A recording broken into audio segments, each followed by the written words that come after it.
everybody, my name is Kristen and I'm with the Children's Department here at the Pearl River Public Library. I'm here to show you our weekly craft this week. So as our final send-off for the spooky Halloween season, I am giving you guys the poison apple from Snow White. Some of you might know this. And if you don't, it's just a creepy apple, which is just fine.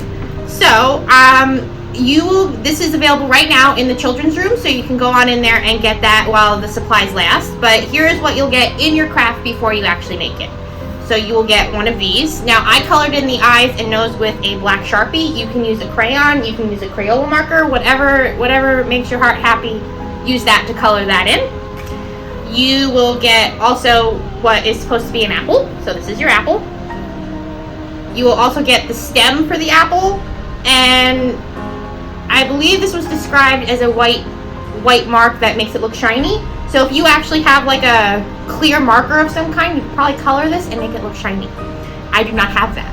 So this is going to be really easy. All you really need is if you have a black crayon or Sharpie or marker, your grown-up can help you and you can color in the eyes. Or you can get a glue stick, regular glue, or tape, and you can put this together. It's really easy.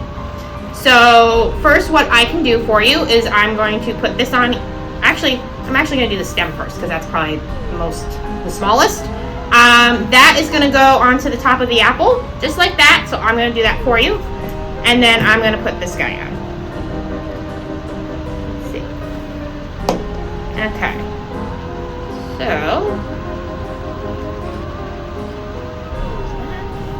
all right. So that's what that's going to look like. So that's really easy, and obviously your grown-up can help you if you have any trouble because these pieces can be small. So make sure they don't fall on the floor, otherwise you're going to lose it. Then I'm going to do this one because that's the easier one. And this is a lot easier with the glue. So go like that.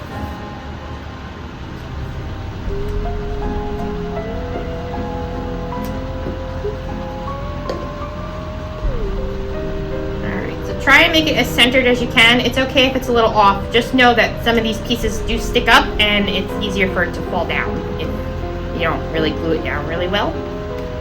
So that is what that's going to look like. I think that looks pretty creepy to me. And once again, this is a very tiny piece, so just be aware of where it's at when you're using the glue, okay? You might want to get your grown-up to help you with it, just because it is such a tiny, small piece. See, I'm even going to get glue on my thumb now. So, that is going to go here. It'll stay. There we go. And that's what that's going to look like. So that is the entire craft. Like I said, you can get a black marker, black crayon, black Sharpie, whatever your grown-ups are letting you guys use. And you can color in the eyes, the nose, and I'm guessing those are supposed to be like drips in whatever she's dipped it in. So that's my guess. But that is what that's going to look like. So this is the final kind of spooky-ish craft for that Halloween spooky season because it's still early enough to consider it spooky season before we get into Thanksgiving. So that is your craft. That is going to be once again available in the children's room for however long supplies last. Please come and get your craft, and I hope you have a wonderful rest of your day, and I hope that the time change hasn't affected your sleep schedules too much. Have a great rest of your day. Bye, guys.